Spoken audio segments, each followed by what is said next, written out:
సబ్జెక్ట్లోకి వెళ్తే ఐఎన్ఎస్ తమాల్ మనం దిగుమతి చేసుకుంటున్నాం. భారతదేశం రష్యాతోటి 1965 నుంచి ఉన్న కోఆపరేషన్లో భాగంగా మనం అందుకుంటున్న చిట్ట చివరి వార్షిప్ ఇది. F-71 చిట్ట చివరి వార్షిప్ ఇది. 51వ భారతీయ నావికాదళ నౌక. ఇది దిగుమతి చేసుకున్న చివరి యుద్ధ నౌక. ఎందుకంటే ఇప్పుడు ఆత్మనిర్భర్ భారత్లో భాగంగా మనమే తయారు చేసుకుంటున్నాం. ఇది లాస్ట్ ఇదనమాట. దీని కెప్టెన్ శ్రీధర్ టాటా. ఆయన ఈ బాలిస్టిక్ మిసైల్ వీటిల్లో అండ్ అలాగే గనరీలో ఈజ్ ట్రమండస్ ఎక్స్పర్ట్. మామూలు ఎక్స్పర్ట్ కాదు, నిపుణుల్లో కూడా చేయి తిరిగిన నిపుణుడు.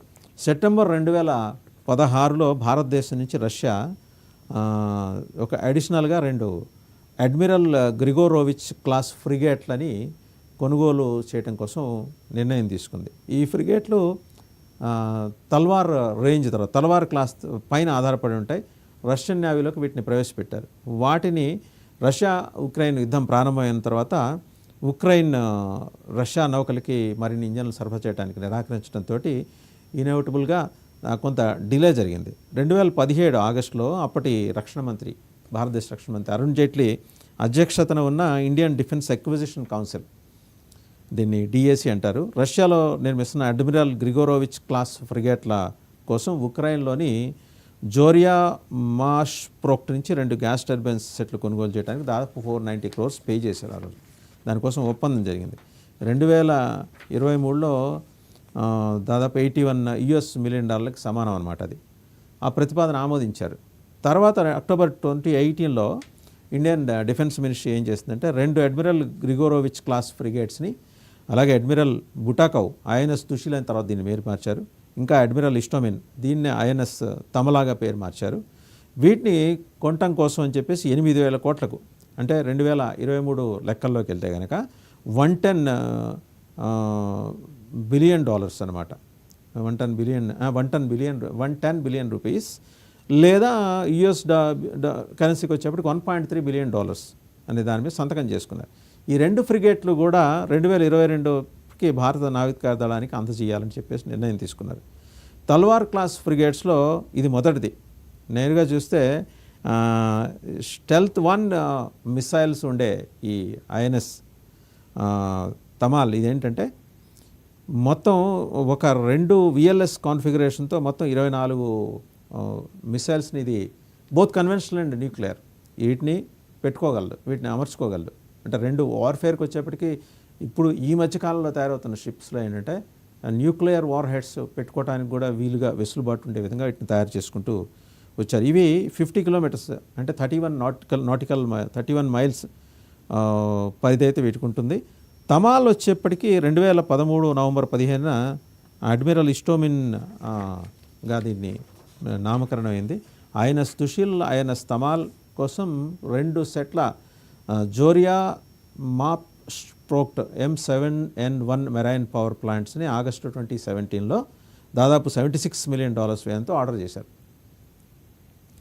ఈ నౌక ఈ షిప్ 24 ఫిబ్రవరి 2022న మరి ప్రారంభించారు. 2024 నవంబర్లో ఇది టెస్ట్ కోసం సముద్రంలోకి టెస్ట్ ట్రయల్స్ కోసం వచ్చింది.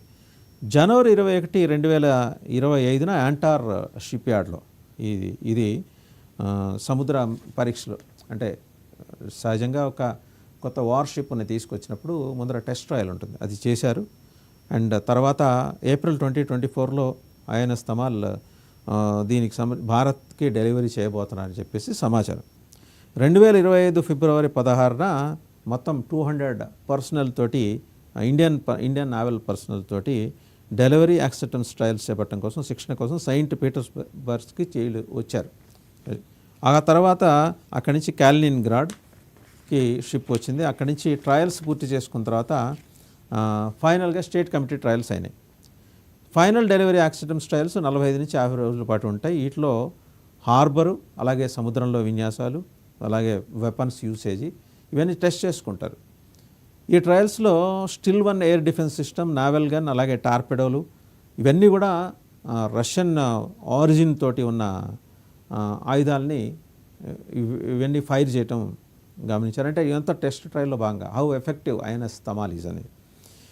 ఇది 2025 జూన్ చివరిలో అంటే కమిషన్ అయిందంటే జూలై 1న we got the news that it was commissioned INS Tamal. క్యాలినిన్గ్రాడ్లో జూలై 1, 2025 అంటే మొన్న జూలై 1వ తేదీ 4 రోజుల క్రితం western naval command flag officer commanding in chief vice admiral Sanjay Jasjit Singh the వార్షిప్ని కమిషన్ చేశారు. ఇది 3 నెలల పాటు ట్రయల్స్ పూర్తి చేసింది. చేసిన తర్వాత ఈ కమిషన్ కార్యక్రమంలో రష్యన్ ఫెడరేషన్కి సంబంధించి federal service for military technical cooperation deputy director కూడా ఆయన ఉన్నారు, జనరల్ మిఖాయిల్ బాబిచ్. అలాగే ఈ warships production and acquisition controller vice admiral R Swaminathan మన వైపు నుంచి వీళ్ళందరూ ఉన్నారు. రష్యా బాలిస్టిక్ ఫ్లీట్ సిబ్బంది గౌరవ వందనం స్వీకరించింది ఈ షిప్. ఈ షిప్తో మనకు అనుగురే ప్రయోజనాలు ఏంటి అనేది మనం ఇవాళ గనక మాట్లాడితే, ఇది ఇక్కడి నుంచి బ్రహ్మోస్ మిసైల్ ఫైర్ చేస్తే Tamal striking a naval target during trials. BrahMos missile fire చేసి ట్రయల్ చేశారు, ఎలా ఉంది నావెల్ టార్గెట్ రీచ్ అవుతుందా లేదని. అద్భుతంగా రీచ్ అయింది. అండ్ నావీ వీడియోస్ కూడా దీనికి సంబంధించి మనం ఉన్నాయి. ఇప్పుడు ఇది తాజాగా పాకిస్తాన్కి చైనాకి వెనులో వణుకు పుడుతుంది. ఎందుకంటే పొద్దున్న లేస్తే భారతదేశంలో ఎలాంటి కుట్రలు చేయాలి, ఎలా టార్గెట్ చేయాలి, భారతదేశాన్ని టార్గెట్ చేసి ఏ రకంగా హింస పెట్టాలి, 3 వైపుల నుంచి మంది ద్వీపకల్పం పెనిన్సులర్ ఇండియా, మనకి మన 2 వైపులా సముద్రం ఉంది, అరేబియన్ సీ ఉంది, ఈ యువతల వైపు ఇండియన్ ఓషన్ ఉంది, హిందూ మహాసముద్రం ఉంది. సో ఇవన్నీ కూడా మొత్తం వీటికి సంబంధించి అన్ని ట్రయల్స్ పూర్తి చేసుకొని కమిషన్ అయిన తర్వాత ఇప్పుడు బ్రహ్మోస్ కనుక ప్రయోగించి చూసిన తర్వాత ఒక నమ్మకం కుదిరింది. So this is the last worship. మనం రష్యా సహకారంతో దిగుమతి చేసుకున్న 51st అండ్ లాస్ట్ షిప్ అనుకోవచ్చు. మిగిలినవన్నీ ఆత్మనిర్భర్ భారత్లో భాగంగా మనమే తయారు చేసుకున్నాం. తమాల్ అనేది ఎందుకు పెట్టారంటే mythical sword used for combat by Indra the king of gods. Tamal అనే పేరు ఎందుకు పెట్టారంటే ఇంద్రుడి ఆయుధం అట, అంటే ఆల్మోస్ట్ వజ్రాయుధం కింద లెక్క, కింగ్ ఆఫ్ గాడ్స్. ఇది 51st షిప్. ఇందాకే చెప్పుకున్నాం ఇండో రష్యన్ కొలాబరేషన్ ఎఫర్ట్ 65 ఏళ్లలో డెలివర్ కాబోతున్న 51st ship. INS Tamal sword arm of the Indian నేవీని జాయిన్ అయింది వెస్టర్న్ ఫ్లీట్. మొత్తం 2 more project 11 356M frigates are being built by Goa shipyard. తర్వాత ఇంకా నెక్స్ట్ కోర్స్లో ఇవన్నీ రెడీ అవుతాయి. ఎన్టార్ నుంచి ఈ టెక్నికల్ సపోర్ట్ ఎన్టార్ నుంచి తీసుకుంటారు. ఇవి 2027లో కమిషన్ ఇండక్ట్ అవుతాయి. సో మనం ప్రొక్యూర్ చేసుకుంటున్న ఆయుధాలు ఏంటి, వార్షిప్స్ ఏంటి, కొంబాటింగ్ ఎయిర్ క్రాఫ్ట్స్ ఏంటి, జెట్ ఫైటర్స్ ఏంటి, ఇవన్నీ చూసిన తర్వాత మన డిఫెన్స్ సిస్టమ్ ఎంత బలంగా పనిచేస్తుంది అండ్ ఎక్విజిషన్లోకి ఎంత బలంగా నిలబడుతూ వస్తుంది. నెహ్రూ కాలం నుంచి మనకి మన్మోహన్ సింగ్ వరకు జరిగిన ఎక్విజిషన్స్ వేరు. ఆ తర్వాత మోడీ బాధ్యతలు చేపట్టిన తర్వాత ప్రధానమంత్రిగా జరుగుతున్న అంటే డిఫెన్స్ ఇండస్ట్రీలో జరుగుతున్న వేగవంతమైన మార్పులు వేరు. మనం ఒక్కసారి ఈ సందర్భంగా డిఫెన్స్ మినిస్టర్గా బాధ్యతలు నిర్వహించిన దివంగత మనోహర్ పారికర్ గారిని గుర్తు చేసుకోవాలి. జెట్ ఫైటర్స్ కావచ్చు, వార్షిప్స్ కావచ్చు, అంటే ఆయన తీసుకున్న డెసిషన్ అండ్ ఇండియన్ మిలిటరీలో పేరుకుపోయిన ఒక లెథార్జీని తుప్పుపట్టి పూర్తిగా ఏంటంటే ఒక కైండ్ ఆఫ్ లెథార్జీ, దాన్ని ఎలా చెప్పాలి అంటే విపరీతమైన రెడ్ టేపిజం, సోమరిపోతనం వల్ల డిఫెన్స్ కొనుగోళ్లలో ఎప్పటికప్పుడు జాప్యాలు జరుగుతూ అవినీతి ఇలాంటివన్నీ కూడా వాటిని కట్టేలు చేశాడు. ఆయన కట్టేలు చేసి ట్రాన్స్పరెన్సీ తీసుకొచ్చారు. ఇన్ఫ్యాక్ట్ ఈ ప్రయత్నం జార్జ్ ఫెర్నాండెస్ గారు డిఫెన్స్ మినిస్టర్గా ఉన్నప్పుడు ఆయన చేశారు. ఏ మాటకు ఆ మాట డిఫెన్స్ మినిస్టర్గా కాంగ్రెస్ హయాంలో ఎవరు చేసినా సరే, తర్వాత సబ్సీక్వెంట్గా ఎన్డీఏ గవర్నమెంట్స్లో ఎవరు చేసినా సరే నిబద్ధులైన వాళ్ళే మంత్రిత్వ బాధ్యతలు అక్కడ నిర్వహించారు. నికార్సైన రాజకీయ నాయకులే అక్కడ రక్షణ మంత్రులుగా ఉన్నారు. ఈరోజు కూడా మనకి రక్షామంత్రి మనకి రాజ్నాథ్ సింగ్ గారు, ఆయన కూడా అంతే పట్టుదలగా మొత్తం రక్షణ వ్యవస్థని పర్యవేక్షిస్తూ మన ఎక్విజిషన్స్ ఎలా ఉండాలి, మనం కొనుగోళ్లు కావచ్చు, మనం ఆల్రెడీ ఆర్డర్ చేసుకునేవి కావచ్చు, ఇవన్నీ ఎలా ఉండాలి, ఎప్పుడు డెలివరీ ఇవ్వాలి, డెలివరీలో ఏమైనా జాప్యం జరుగుతుంటే తీసుకోవాల్సిన చర్యలు ఏంటి, వీటన్నిటి మీద ఆయన మాట్లాడుకుంటూ వచ్చారు. ఇక ఇది లాస్ట్ ఇంపోర్టెడ్ వార్షిప్ అనే మనం మాట్లాడుకోవాల్సి ఉంటుంది. Induction of 2 Russian hulls was originally planned to occur prior to the delivery of the home built P-17A Nilgiri class frigates దీనికి ముందు జరిగింది. However various delays meant that the Tushil class and Nilgiri class are being inducted nearly in parallel. Meanwhile the Nilgiri is a much larger class with substantially higher indigenous content and domestic value అని కూడా చెప్తున్నారు. ఇవాళ INS Tamal భారతదేశ నావికాదళంలోకి ప్రవేశించిన తర్వాత, commission అయిన తర్వాత మన ప్రావెస్నెస్ ఏంటి, నావెల్ ప్రావెస్నెస్ ఏంటి అనేది కనుక మనం చూసుకుంటే దాని శక్తి సామర్థ్యాలు, అలాగే అక్కడి నుంచి ఎలాంటి మిసైల్స్ దాని నుంచి ప్రయోగించవచ్చు, న్యూక్లియర్ వార్ హెడ్స్ని కూడా అది మోసుకెళ్ళగలిగే కెపాసిటీ ఉంది. ఇంత అరివీర భయంకరమైన ఒక వ్యవస్థని మనం తీసుకున్న తర్వాత ఒక్కసారి ఒక కంపారిజన్ చేసుకున్నాం. ఎయిర్ డిఫెన్స్ సిస్టమ్స్లోకి వచ్చేప్పటికీ అక్కడ ఎటువంటివి మనం సమకూర్చుకున్నాం, నావీకి ఎట్లాంటివి సమకూర్చుకున్నాం. ఎందుకంటే నావీ గురించిన ప్రస్తావన ఇన్ఫ్యాక్ట్ ఆపరేషన్ సింధూర్ సందర్భంలో నావీకి సంబంధించిన ప్రస్తావన లేకపోవడం అనేది కొంత భారత నావికాదళాన్ని నిరుత్సాహపరిచింది. But unparalleled contribution of Indian navy cannot be questioned at any point of time. వాళ్ళు చేసినవి మనం ఒకసారి గుర్తు చేసుకుంటే, ఇందిరాగాంధీ ప్రధానమంత్రిగా ఉన్న సమయంలో ఇజ్రాయెల్ ప్రధానమంత్రి, ఉక్కు మహిళ గోల్డో మేరీ, ఆమె అమెరికా ప్రమేయం లేకుండా ఒక వార్షిప్ పంపించేశారు. ఆ రోజు బంగ్లాదేశ్తో జరిగే యుద్ధం సమయంలో, బంగ్లాదేశ్ విమోచన కోసం పాకిస్తాన్తో జరిగిన యుద్ధం సమయంలో right away she has taken a call and she has cent. Indira Gandhi, ఈమె ఇక్కడ ఉక్కు మహిళ, అక్కడ గోల్డో మేరీ. సో ఒక ఆవిడ she was a Judaism practice చేసేవారు, ఒక పోరాట యోధురాలు. మనం పోరాటాల గురించి మాట్లాడుకుంటే జోన్ ఆఫ్ ఆర్క్ దాకా వెళ్ళాలి, మళ్ళీ ఖచ్చితంగా జోన్ ఆఫ్ ఆర్క్ గురించి మాట్లాడుకోవాలి. అండ్ ఈమె ఇజ్రాయెల్ ప్రధానమంత్రిగా చేసిన గోల్డో మేరీ, ఆవిడ వార్షిప్ పంపించడం దగ్గర నుంచి, ఆ రోజు శ్రీమతి ఇందిరాగాంధీ ప్రధానమంత్రిగా ఉన్న సమయంలో ఆవిడ తీసుకున్న చర్యల దగ్గర నుంచి ఈ రోజు వరకు ఇండియన్ నావీ కాంట్రిబ్యూషన్స్, మనం విశాఖపట్నం ఈస్టర్న్ నావల్ కమాండ్ దగ్గర ఘాజీని 71లో కూల్చేసాం. మన ప్రతిభ ఆ రోజు ఇంత టెక్నాలజీ లేదు, లేని రోజుల్లోనే మనం కూల్చేసాం. సో ఇండియన్ నావీకి విత్ డ్యూ రెస్పెక్ట్ చేతులెత్తి దండం పెట్టి సెల్యూట్ చేయాల్సిన సందర్భం. ఐఎన్ఎస్ తమాల్ వస్తుంది. ఐఎన్ఎస్ తమాల్ నుంచి వరల్డ్ క్లాస్ వెపన్స్ని మనం ప్రయోగించడానికి, అలాగే శత్రువుల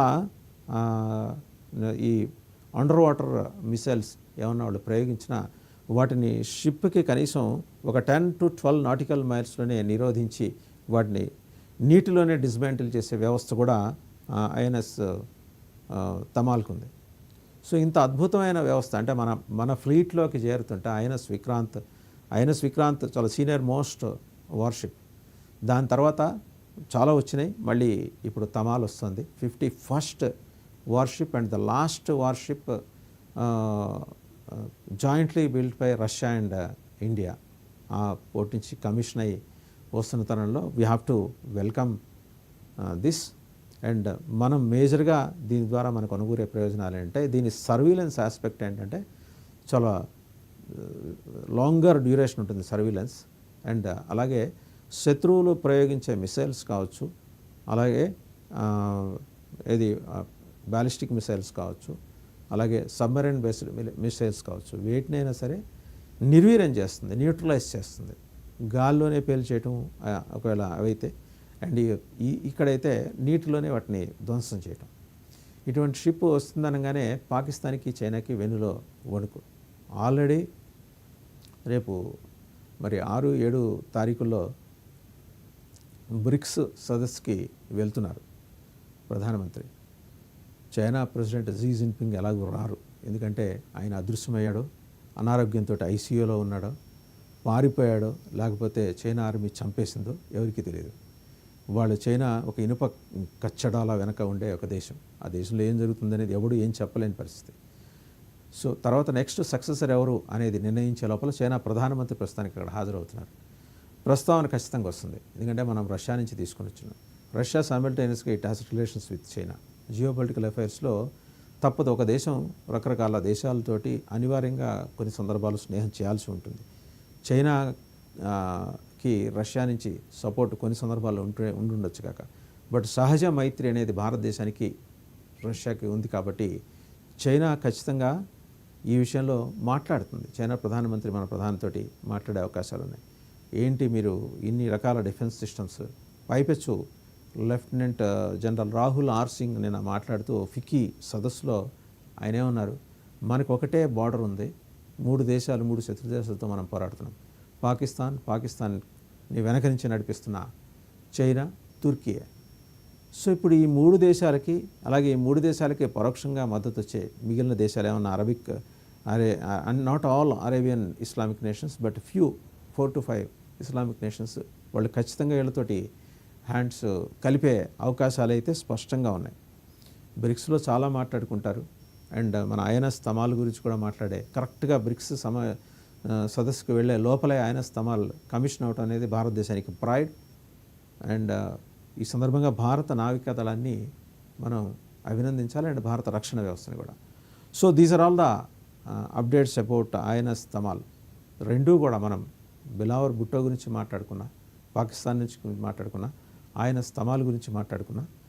టెర్రరిజం, క్రాస్ బార్డర్ టెర్రరిజంని కంట్రోల్ చేయడానికి, నిలువరించడానికి మనం చేస్తూ వస్తున్న పారదర్శకమైన ప్రయత్నాలు, ట్రాన్స్పరెంట్ ఎఫర్ట్స్ని దొంగసాటున నక్కజిత్తుల పాకిస్తాన్, చైనా, తుర్కీ ఏ రకంగా అడ్డుకునే ప్రయత్నం చేస్తాయని ఇప్పటిదాకా చెప్పుకుంటూ వచ్చాం. This is all about INS Tamal and Bilawal Bhutto.